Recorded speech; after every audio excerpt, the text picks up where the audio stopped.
Durante 22 años, el misterio ha rodeado a este hombre.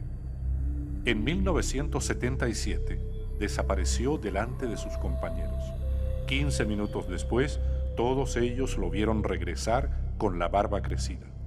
Desde entonces, su caso se convirtió en una leyenda a nivel mundial. Era militar, en servicio activo. Su nombre, Armando Valdés.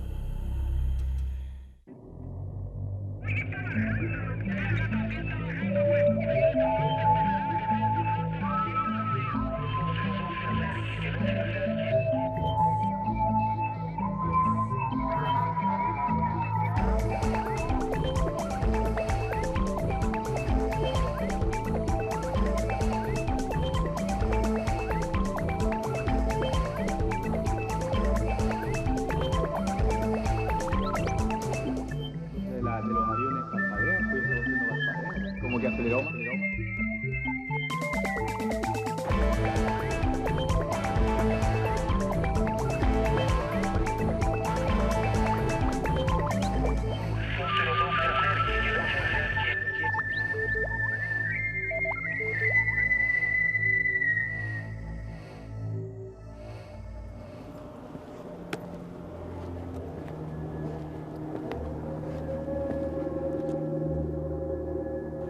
Las misiones espaciales han traído material de la Luna, rocas, para ser examinados acá. Y dentro de pocos años seguramente sucederá lo mismo con otros planetas, incluso buscando señales de alguna forma de vida. Ahora, en esa línea de pensamiento y especulando naturalmente, ¿no habrá sido eso lo que pasó con el Cabo Valdés? Fue abducido para ser examinado. Naturalmente comprendiendo que para muchas personas una explicación así resulta casi tan increíble como la historia del Cabo Valdés. La historia del Cabo Armando Valdés comienza en 1977 y sigue sin resolver hasta nuestros días, adquiriendo ribetes de verdadera leyenda en el mundo de la ufología. ¿Qué fue de él después de su experiencia? ¿Se lo llevó la NASA y lo sometió a estudios? ¿Se convirtió en un genio matemático? ¿Enloqueció? ¿Dejó el ejército o sigue en servicio activo? Estas son algunas de las dudas en torno a un caso que despertó el interés de investigadores de todo el mundo y que decidimos nosotros investigar a fondo. Debido a la relevancia mundial de esta historia y a los numerosos rumores y trascendidos que la envuelven, nuestra investigación se inicia en Nueva York, en los Estados Unidos. Allí, el ufólogo chileno Antonio Huneeus nos introduce en el caso tal como se aprecia desde el extranjero.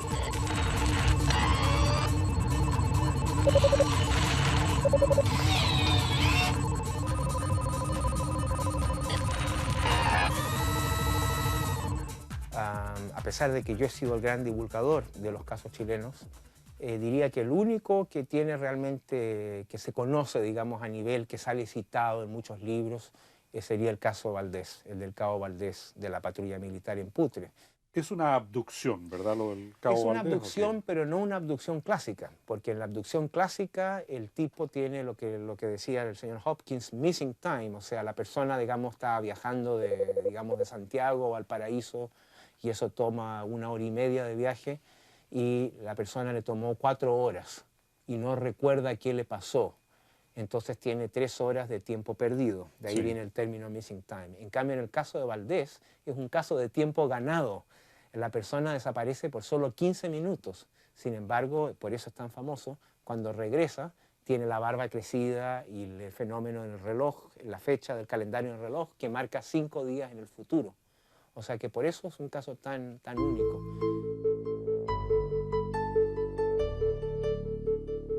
En tu opinión, fidedigno, confiable. Bueno, sí, yo estoy convencido de que algo pasó ahí. Ahora los detalles de los testigos, claro, hay que reinvestigarlo.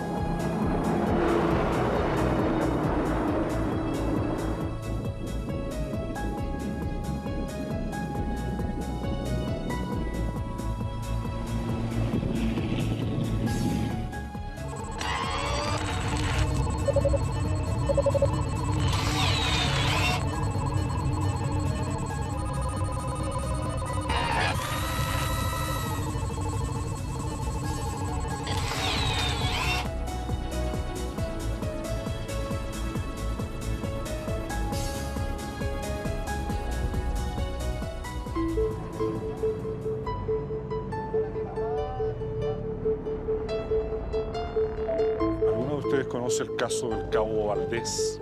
¿Cabo Valdés? Sí, de hace años que lo habría tomado un platillo volador. ¿No? Que yo se lo Nada, personas que viven acá, ¿para quién hay recursos acá? gente que vive en Putre. Claro. Pampa Yuscuma, ¿dónde queda? ¿Por aquí, derecho para allá?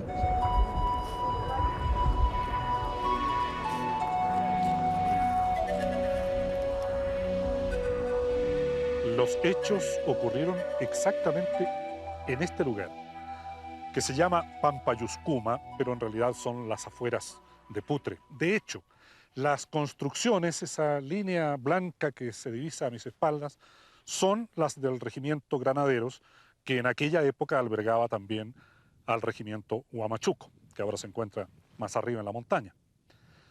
Bueno, resulta difícil aceptar, de buenas a primeras, que se trate de la intervención de seres extraterrestres. Sin embargo, también se pregunta uno, bueno, entonces, ¿qué explicación existe? La historia del Cabo Valdés irrumpe como una investigación periodística realizada por la prensa del norte. Luis Maturana, periodista del diario La Estrella de Arica, tuvo que cumplir su labor en un contexto difícil, dada la tensión que existía en la frontera, el despliegue de militares en la zona y las restricciones que a veces esto significaba para la labor periodística. La historia concreta que yo escuché, que me contó y que después yo recibí de conversar con los conscriptos y con el cabo, se trata de lo siguiente. En Putre había un destacamento de caballería y por razones climáticas la caballada la tenían en un lugar cercano a Putre, pero mucho más protegido del frío. Todas las noches bajaba una guardia. La guardia de conscriptos que encabezaba el Cabo Valdés pertenecía al destacamento Huamachuco del ejército en esa fecha a cargo del comandante Emilio Moraga Neira. El destacamento resguardaba la frontera con Perú y Bolivia en el altiplano. El superior jerárquico del Cabo Valdés, en la línea de mando, era el entonces capitán Pedro Durcodoy, quien accedió a responder algunas interrogantes del caso. No se olvide que estábamos cerca del año del centenario de la Guerra del Pacífico y se presumía que podían haber algunos hechos de guerra, entonces se reforzó todo el frente norte. Se mantenía mucho secreto porque, como era natural, no le íbamos a pasar la información al adversario, al enemigo. Y por otro lado, como le digo también, no hay que olvidar que en el año 78 tuvimos un conflicto, casi conflicto con Argentina, pero eso no se descuidó el Frente Norte, o sea, nosotros siempre jugamos una hipótesis 3, o sea, con Argentina, Perú y Bolivia. Y teníamos el ganado suficiente como para cumplir las misiones, digamos, y para montar a todo el personal. O sea, teníamos más de 200 caballos. Y ahí había personal a cargo que se encargaba de su control. Normalmente, como digo, había un cabo, un clase, y 6 u 8 soldados conscriptos. El 25 de abril de 1977, el Cabo Valdés se hizo cargo de la guardia por casualidad, porque originalmente ese turno le correspondía a otro militar. Bajó una guardia compuesta por 7 conscriptos al mando del Cabo Valdés y caminaron los 3-4 kilómetros que separaba Putre del lugar este y se dedicaron a montar guardia, fundamentalmente a cuidado de los animales, de los alimentos y de los implementos que habían para la monta. Esto fue una noche, un domingo para un lunes.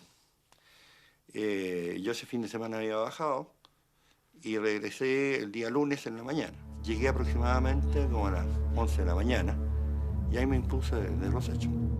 Y quien me relató, digamos, su experiencia. Me explicaba que aproximadamente a medianoche, cercano a la medianoche, estaban todos reunidos alrededor de una fogata que hicieron en el sector donde normalmente se guarnecían los guardias de pesebrera, que estando en esa circunstancia, los dos soldados que estaban haciendo el patrullaje llegaron bastante agitados, corriendo, para informarle que habían visto una luz que venía desde los cerros acercándose hacia donde ellos estaban y que prácticamente se quedó estática a unos 50 metros de altura.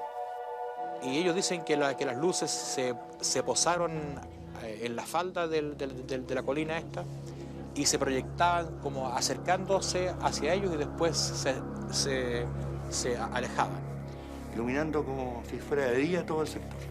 Ellos no tenían idea de qué se podía tratar. Estamos hablando en el caso de los conscriptos, de 7 niños que provenían de localidades del interior de la cuarta región, gente sin ninguna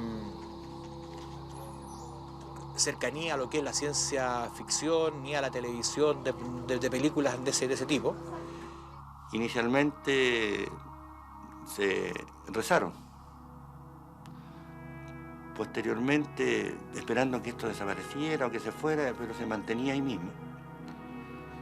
Y pasados unos 20 minutos, una cosa así, como no había ningún cambio en la situación. En una de estos acercamientos de la luz, el cabo Valdés, que era el único militar profesional, decidió salir a ver qué es lo que era y caminó unos pasos. Se alejó de donde estaban todos reunidos, se alejó hasta donde estaba la pirca, digamos, abierta, donde estaba como una puerta. Y se paró ahí, en la puerta. Y ahí les dirigió la palabra, les dijo que se identificaran y que buscaban. Y si no, que se fueran. Dijo esto y los soldados estaban mirando indistintamente al cabo como a la luz esta, y de repente el cabo no estaba más, desapareció.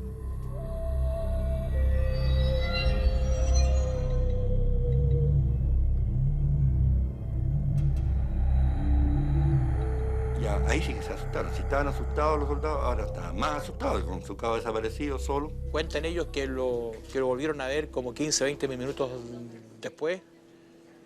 No venía caminando en un paso firme, sino que medio tambaleando. Y se acercaron a él y él decía cosas incongruentes.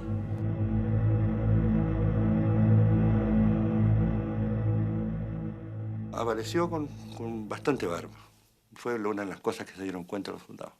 A la hora o a la hora y media el cabo se repuso, se despertó, y cuando llegó la hora de volver a Putre, ya había llegado el contingente que lo reemplazaba, el cabo miró la hora y tenía el reloj detenido a las 4:30 o algo así, pero la fecha estaba adelantada en 5 días. Más o menos lo que muestra la barba que él tenía.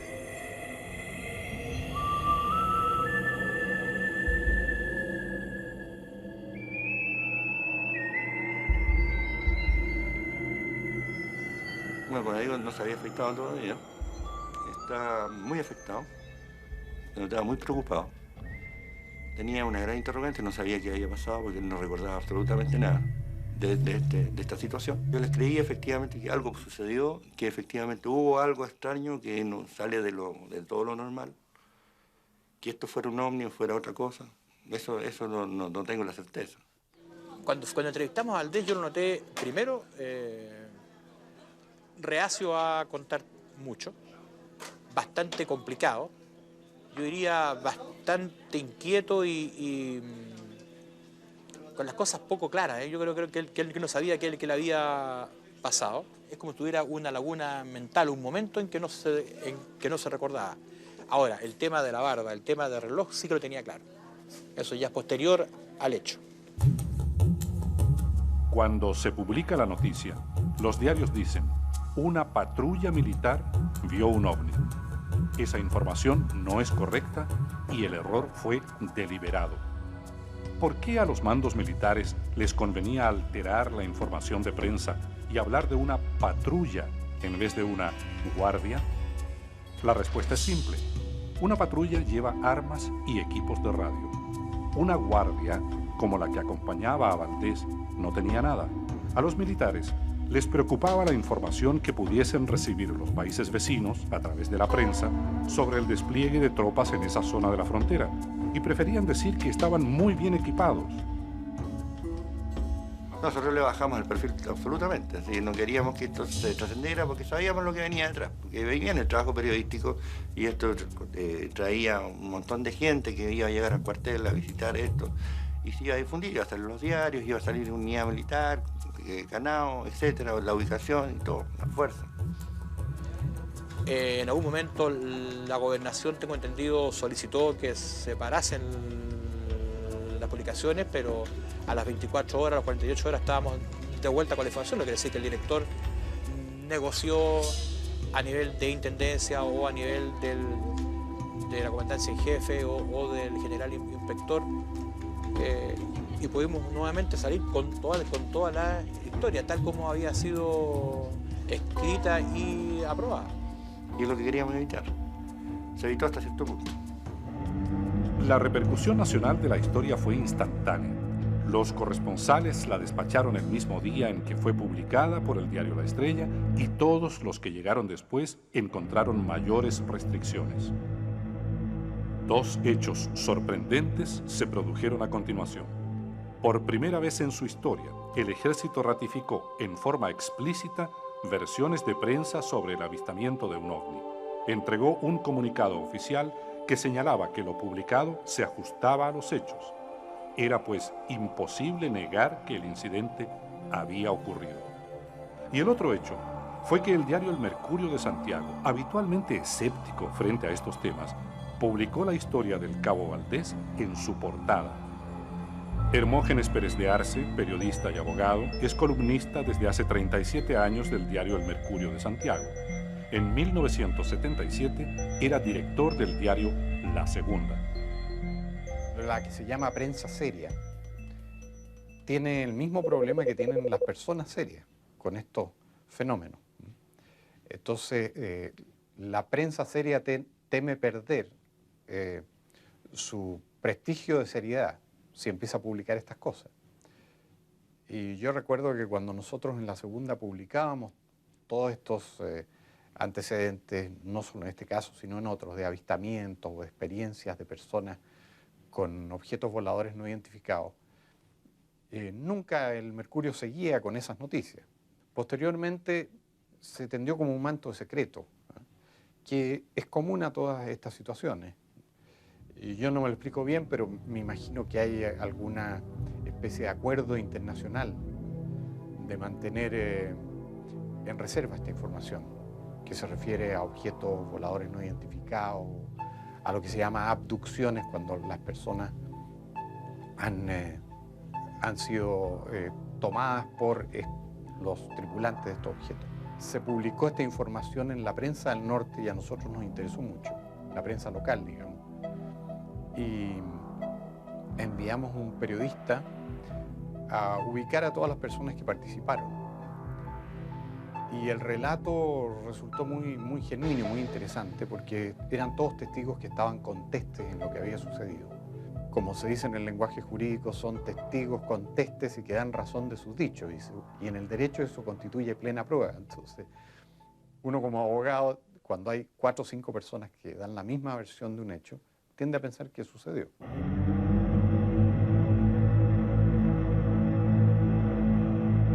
Durante muchos años, la identidad de los miembros de la patrulla permaneció en el misterio. La prensa especulaba y daba diversas versiones sobre sus nombres.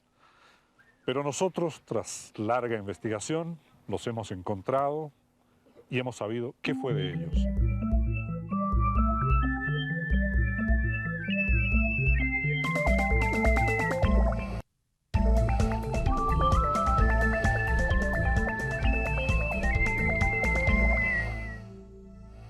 El Cabo Valdés reside prácticamente alejado del mundo.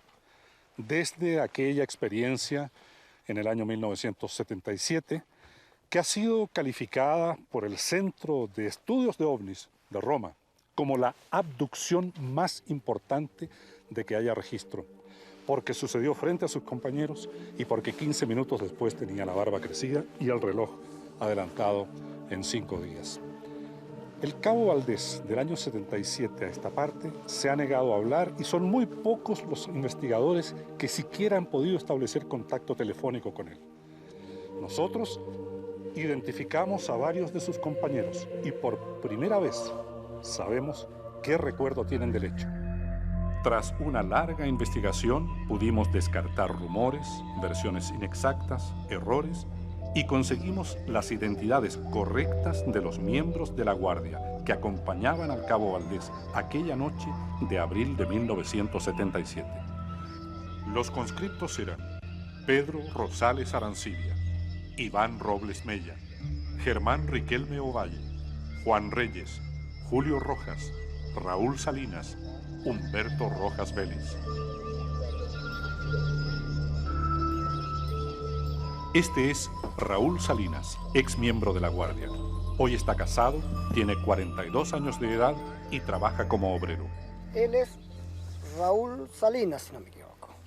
Él es Iván Robles Riveros, el suscrito, Germán Riquelme Ovalle, Pedro Rosales, no me acuerdo el apellido de él, pero esto salió en el diario La Estrella. Humberto Rojas hoy tiene 41 años de edad y vive y trabaja en Coya, en la precordillera de Rancagua. 17 de mayo, no, en el 77, claro. Imagínense, miren, aconteció un 25 de abril y sale un 17 de mayo. Entonces me dio harto tiempo entre una situación y la otra. Hasta el día de hoy, el testimonio detallado de estos conscriptos, que en 1977 hablaron con muy pocos medios, era largamente esperado por los ufólogos.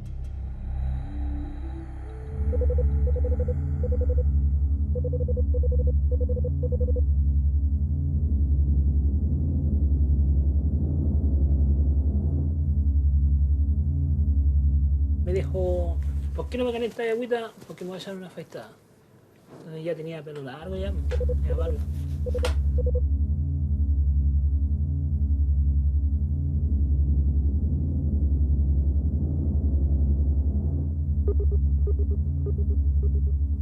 Entonces tenía un espejito, todos mirándola ahí.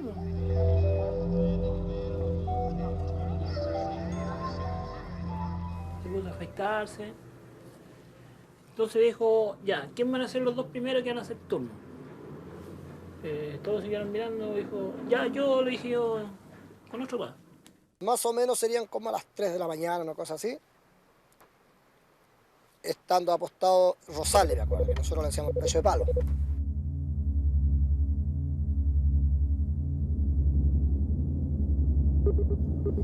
Entonces, él grita, miren, miren lo que viene ahí. Entonces, claro, nosotros, al ver cómo él, en la forma que gritó, salimos los tres que estaban, cuatro que estaban adentro, más el cabo Valdés.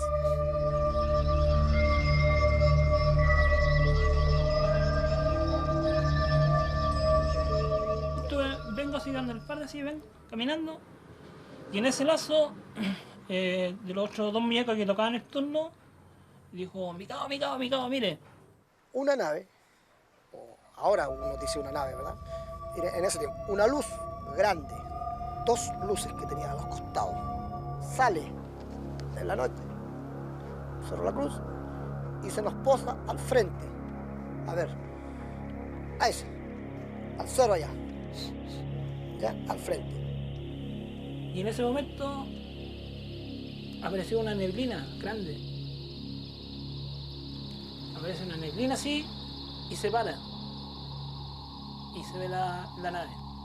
El ganado, imagínense, tener 1000 cabezas de ganado en un silencio total es prácticamente imposible. No había nada, ni un ruido, nada. Entonces el cabo Valdés, que era muy religioso, comenzó a rezar y él gritaba, ¿cierto? Identifíquense, porque ¿qué pasó? Que esa luz se posó.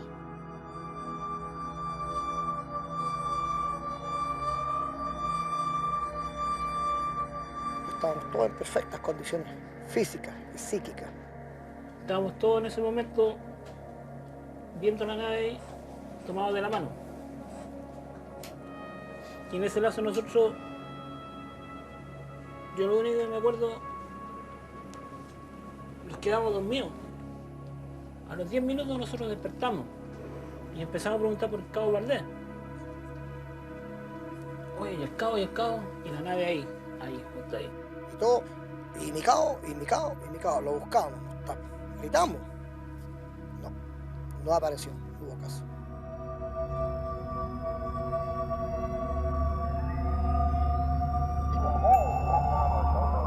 Cuando de repente escuchamos una voz que dice, muchachos.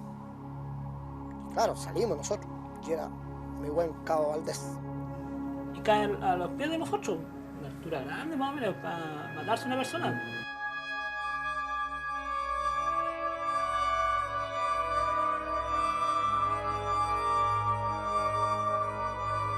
Y era el cabo Valdés.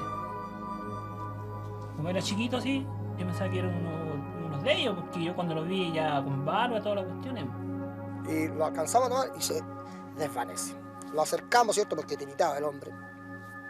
A la fogata lo arropamos y nos miraba con ojos desorbitados.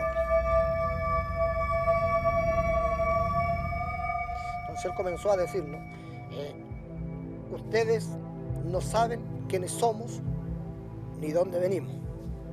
Y después cambió de voz. Diciendo una voz, ustedes no saben dónde vinimos, no saben quiénes somos. Su reloj marcaba el día 30, o sea, nosotros comenzamos el servicio el 25 de abril y el reloj marcaba el día 30. Empezó a pasar la hora ya, a aclarecer ya, y la nave todavía ahí, pues, o sea, a las 6 de la mañana se empezó a perder ahí donde está del volcán. Ahí se nos perdió ya, pero a las 6 de la mañana. Y entre las cosas, que esa sí la recuerdo muy bien, encontramos así un trozo de metal muy parecido al aluminio, que nosotros dijimos aluminio. Y Araneda dijo, no, esto no es aluminio. ¿Fueron recuperados restos metálicos desconocidos en Pampa Yuscuma? Le preguntamos al brigadier Pedro Durcodoy, que estuvo inspeccionando el lugar después del incidente del Cabo Valdés, si encontró algo. Se ubicó a una altura de más de 50 metros y sobre el sector de las naves. Las naves le llamamos donde estaban el ganado. Entonces no se pudo apreciar nada, a pesar que se revisó por el entorno tampoco había nada. ¿No se encontró nada, ni metal, ni nada? Cosas, restos normales que hay siempre botados en ciertas áreas ahí de herraduras viejas, qué sé yo, de ese tipo. Pero más allá de eso no encontramos nada.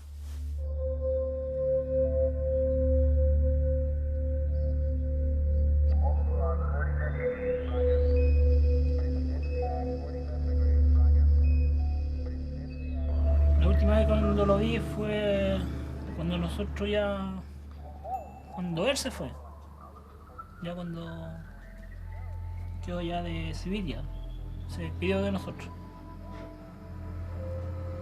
De esa vez no, ahí no lo vi más.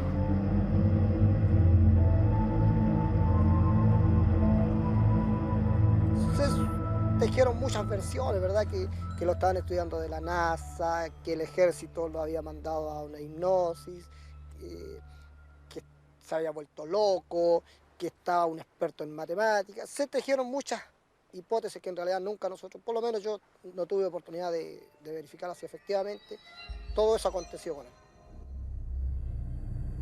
Ni Humberto Rojas ni Raúl Salinas volvieron a ver al Cabo Valdés.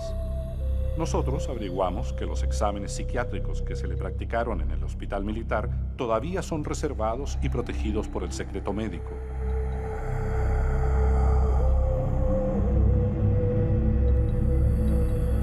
Hay una evolución posterior de él que no es el caso típico de una psicosis clásica si hablamos que esto fue una psicosis de él, o sea que lo inventó todo, puesto que si hubiera sido una esquizofrenia o una enfermedad de este tipo mental en donde la persona se digrega y alucina, forzosamente tendría en el ejército que haber sido dado de baja. Y no ha sido dado de baja el Cabo Valdés, al contrario, siguió en el ejército posteriormente. Desgraciadamente yo tengo conocimiento de todo el tratamiento que se le hizo y el tipo de tratamiento que se le hizo en el hospital y no puedo decirlo porque es un secreto digamos de médico. ¿Fue abducido el Cabo Valdés?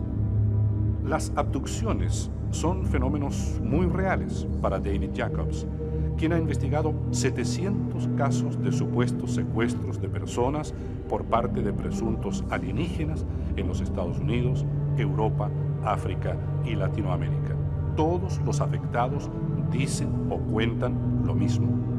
Los relojes se detienen, apenas recuerdan el hecho y solo mediante hipnosis es posible conseguir más detalles. Un escenario típico de abducción sería que una persona es sacada de su ambiente conocido, es subida a bordo de un ovni, generalmente contra su voluntad, y sometida a una serie de procedimientos físicos, mentales y desafortunadamente reproductivos, los que les son administrados por unos seres de apariencia extraña. Después son devueltas a su ambiente habitual e inmediatamente olvidan lo que les pasó. Ahora saben que algo raro les ha sucedido porque quizás hay 3 o 4 horas de tiempo perdido. Pero la mayoría de la gente no tiene idea de lo que les ha pasado. Saben que han sucedido cosas raras, pero continúan viviendo sus vidas normales. Para la gente que sí entiende un poquito de lo que les pasa, es más difícil, especialmente si no lo entienden completamente. Es un peso sobre sus hombros. La mayoría de ellos, desde el principio, no querían que les pasara. Esperan que nunca les suceda de nuevo y rezan todas las noches esperando que puedan dormir tranquilamente. Este es un club del que nadie quiere ser socio. Supongamos que lo ocurrido al cabo Valdés fue una abducción o secuestro. ¿Cuál sería el propósito de este incidente o de otros similares reportados en Chile y en todo el mundo? Yo creo que la meta es la producción de bebés híbridos. Yo creo que es por eso que están aquí, para la producción de estos bebés. Todos los abducidos sufren un procedimiento reproductivo. Todos, sin ninguna excepción, hasta donde sabemos. De hecho, por eso son abducidos. Básicamente por esa razón. Pero la pregunta es, ¿por qué están produciendo esos híbridos?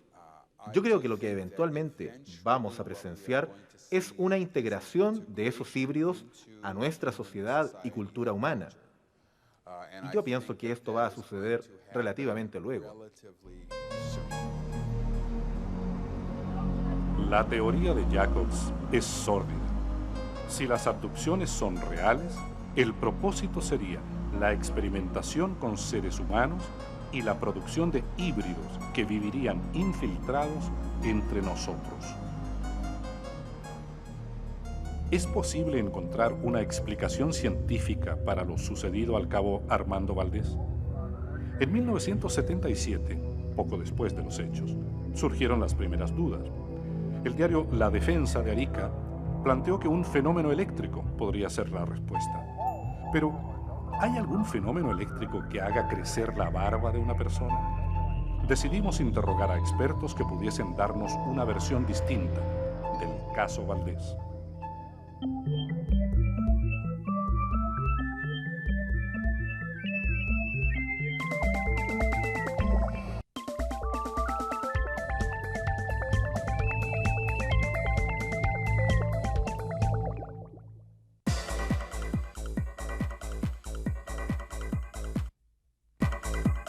Buscando una explicación científica que pudiese resolver el misterio del cabo Armando Valdés, nos trasladamos hasta la 8ª región.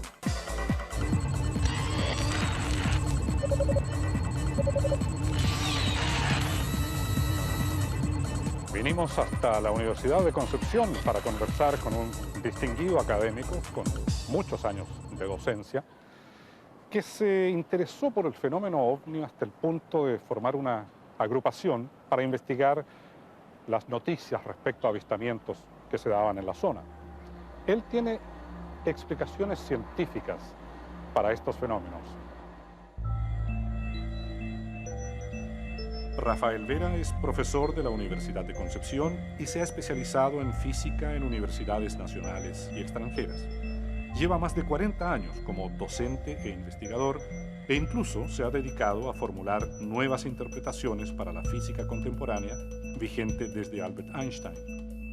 Paralelamente, por hobby, comenzó a estudiar el fenómeno ovni.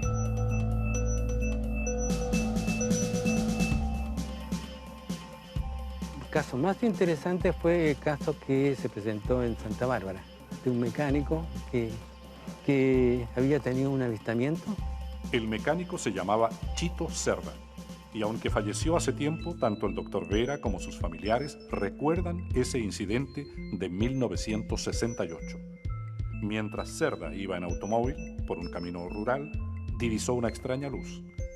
Tras la aparición de la luz, se detuvo el motor de su vehículo y el testigo perdió la conciencia durante algunos minutos. En su oficina, el profesor Vera nos expuso su teoría sobre el incidente de Santa Bárbara, una descarga eléctrica que le produjo un shock a Chito Cerda. ¿Cómo se produjo esta descarga? Debido a un tipo de gas, el gas radón, que salía de una grieta en forma natural. Supongamos que tenemos el cerro ahí, estamos en el tope del cerro, y aquí está el camino. Entonces, la grieta está más o menos en esta posición, o sea, es una grieta muy profunda. Por aquí había un pino. Aquí entonces escapó radón, digamos, entonces se formó, por decir así, una nube de radón. Por otro lado, aquí arriba había una tormenta, entonces se produjo entonces una descarga entre esta y esta.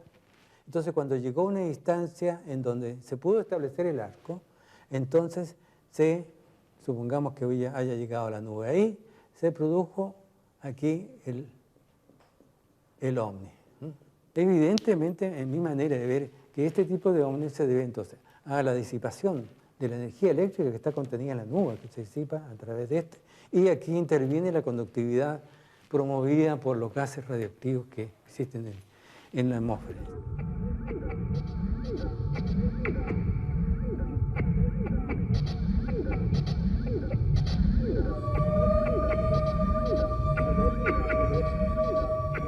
En realidad recibió un shock eléctrico muy similar al shock eléctrico que uno recibe cuando va al psiquiatra y le hacen un shock eléctrico. El paciente normalmente se despierta hablando con incoherencia, todas las cosas que ocurren en sus sueños se le aparecen ahí. Si el plasma es una descarga eléctrica que puede provocar alucinaciones, contracción de los poros de la piel y crecimiento de la barba, ¿podría ser esta la explicación para lo sucedido al cabo Valdés? Pero todos sus nervios se contraen y al contraerse, por ejemplo, los pelos de la barba tienden a crecer, como sería el caso del norte, del cabo Valdés en el norte, que apareció con barba más crecida. Porque él seguramente recibió un shock eléctrico, entonces se contrajeron todos los músculos, entonces eso hace aflorar los pelos que están creciendo, se quedan atrás, podríamos decir. Entonces se recoge la piel y los pelos afloran hacia la piel. La patrulla, si perdió el sentido, es porque toda la patrulla recibió una descarga. Él probablemente se acercó en forma peligrosa y por eso salió mucho más dañado. En una forma u otra, él resultó más damnificado que el resto de sus compañeros. Fue temerario, entonces. Fue temerario, seguramente, y entonces, si el reloj falló, si era electrónico o eléctrico, de cualquier, excepto hacer que hubiera sido mecánico, pues si es eléctrico o a pila, fatalmente se descontrola bajo una descarga eléctrica.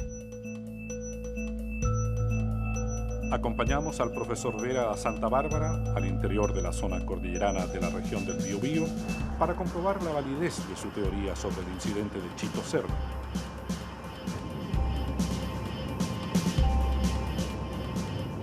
Aquí fue donde realmente me trajo Chito la vez cuando yo le hice la entrevista el año 68. Aquí había un pino, han pasado 20 años, ahí están los renuevos de los pinos. La grieta que yo hice mención justamente está aquí en este barranco, entonces lo más probable es que aquí hubo una emanación de radón y se encontró con la nube arriba. Entonces se produjo una bola de fuego y entonces saltó una chispa entre la nube y la nube de radón, que también es ligeramente conductor de electricidad. Sí, justamente el Chito me mencionó en esa oportunidad que el señor Carlos Sandoval le había pasado un caso similar.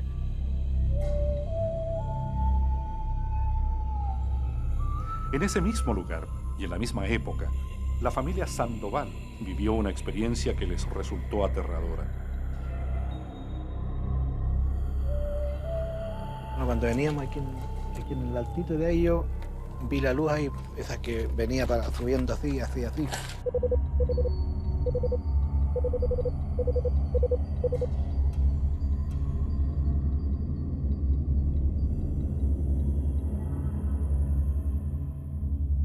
De la puntita ahí llegamos por aquí más o menos, fue cuando los enfocó de un viaje a la luz.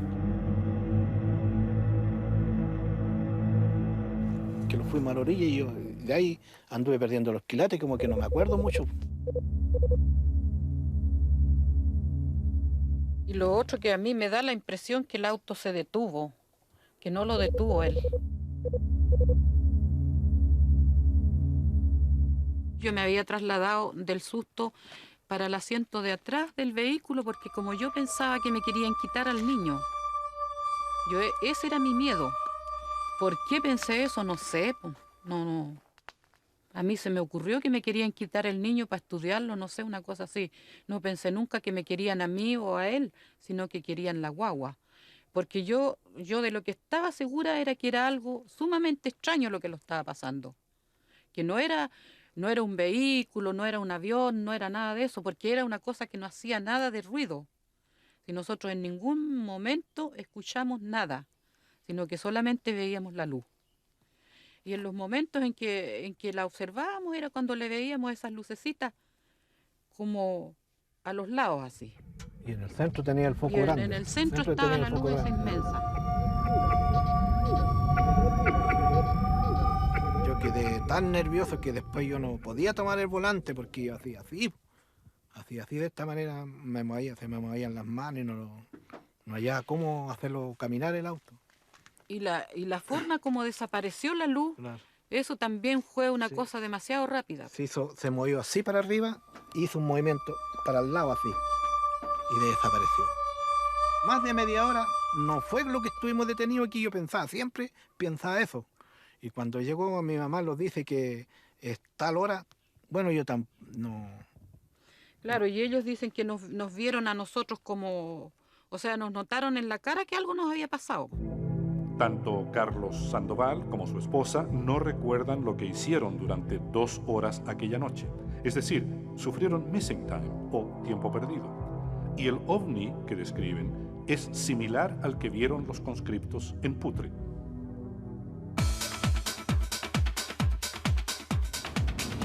Ahí está el George Washington Bridge, uno de los puentes gigantes más antiguos.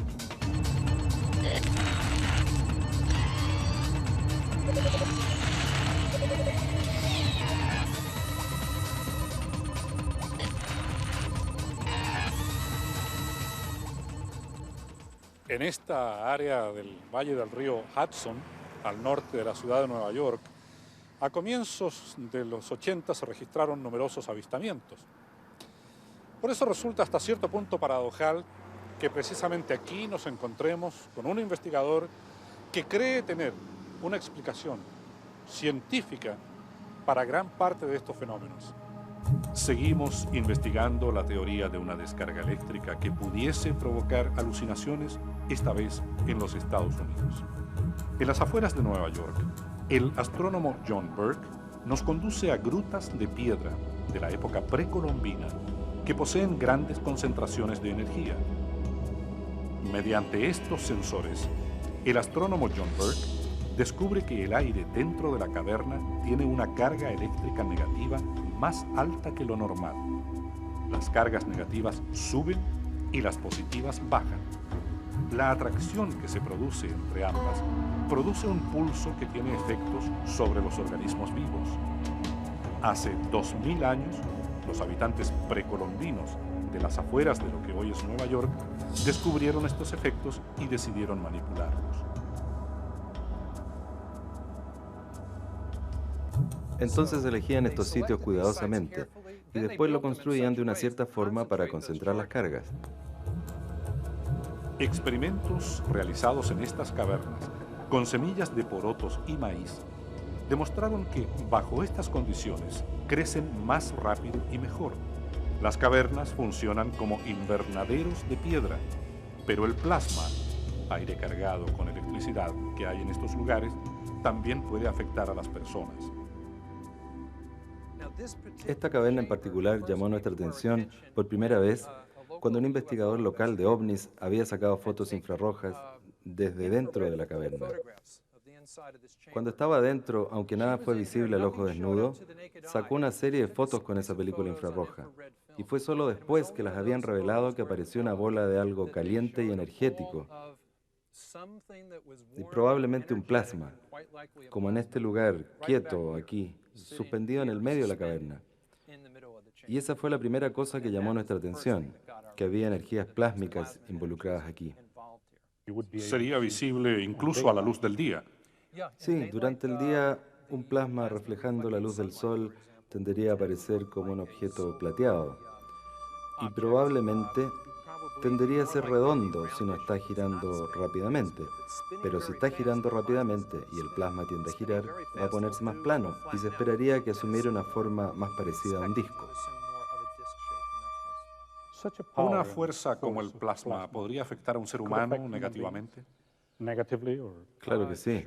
Se podría decir que los efectos sobre el ser humano son conocidos. Golpearlo, digo. Sí, si te pega, es como ser golpeado por una pelota de relámpagos. Y pelotas de relámpagos ocasionalmente le han pegado a la gente. Una pelota de relámpagos es una forma muy energética de un plasma y a veces ha tenido efectos pequeños sobre la gente. Otras veces los ha dejado inconscientes o ha quemado su ropa. Depende de otras energías involucradas en el incidente. Un científico psicólogo, el doctor Michael Parsinger, ha hecho unos experimentos maravillosos en el laboratorio, en que conecta cables a un casco metálico que produce una imitación del campo magnético de la Tierra.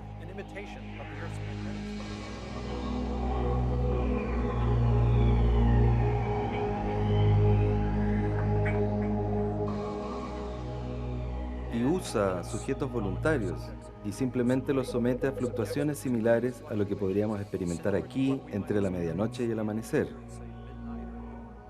Y que a menudo reportan experiencias que incluyen experiencias religiosas y también abducciones de ovnis.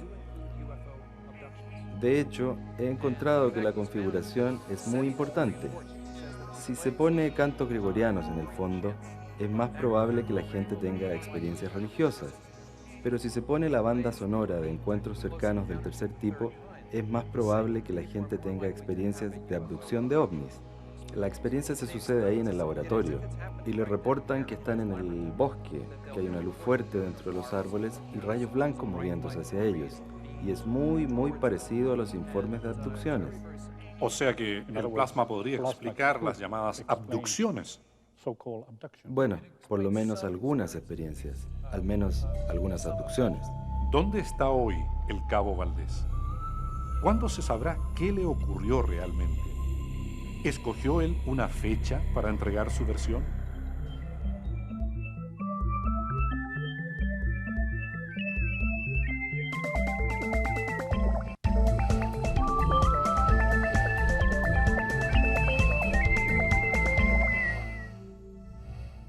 Si el ejército hubiese considerado que el cabo Armando Valdés estaba loco, habría tenido forzosamente que darlo de baja, pero no fue así.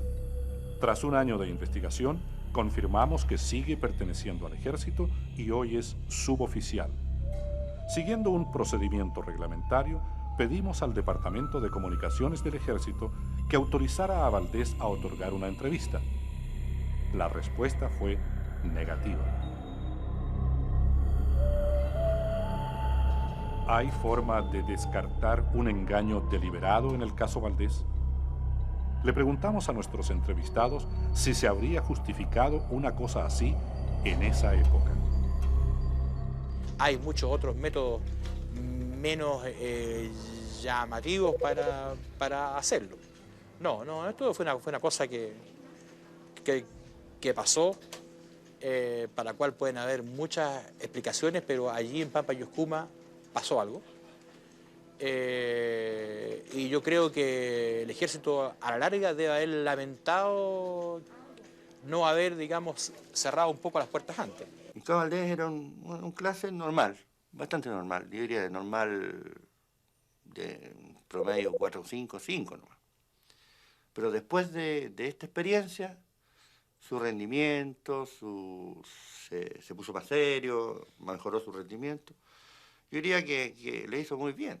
Incluso yo hasta comenté que haría falta que a varios lo sacaran a dar una vuelta en Omni para ver si mejoraban, porque realmente el hombre maduró y siempre hablaba de ese vacío que él tenía, esa gran duda, pero él después no quería saber más, quería desvincularse de este asunto. Él mismo incluso también, no solamente fue una decisión tomada, yo creo que de la superioridad, eso, destinarlo, sino que también fue una decisión de él, que él quería salir del tema y no quería que ya no lo buscaran más. Yo sé que hay algo que sale de lo normal. Creo que existen objetos voladores no identificados. Yo creo que hay. De dónde vienen, qué son, no lo sé. Pero, como dije antes, no creo en brujos, como decía Garay, pero que los hay.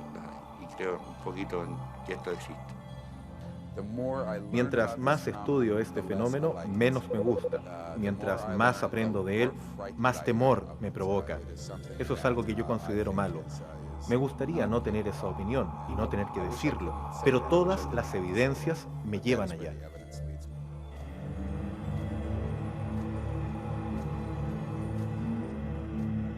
Él sabrá sus razones por las cuales no ha hecho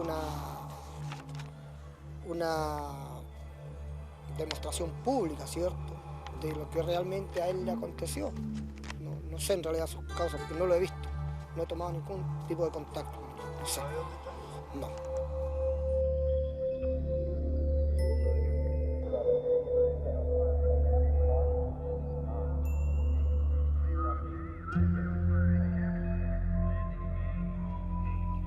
El Cabo Valdés ha vivido todos estos años prácticamente recluido en el servicio veterinario del ejército en Coyhaique. Pero dicen, quienes han podido establecer contacto con él, que está dispuesto a poner fin a la incógnita dentro de poco y escribir sus memorias, con la verdad de lo que vivió. El tiempo es el fuego en el cual nos quemamos, decía uno de los personajes de la serie de ciencia ficción Viaje a las Estrellas.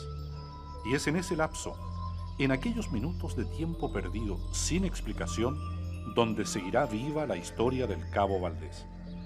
Mientras él tal vez intenta recomponer los pedazos de su memoria, para los ufólogos se ha convertido, hasta hoy, en una leyenda viviente.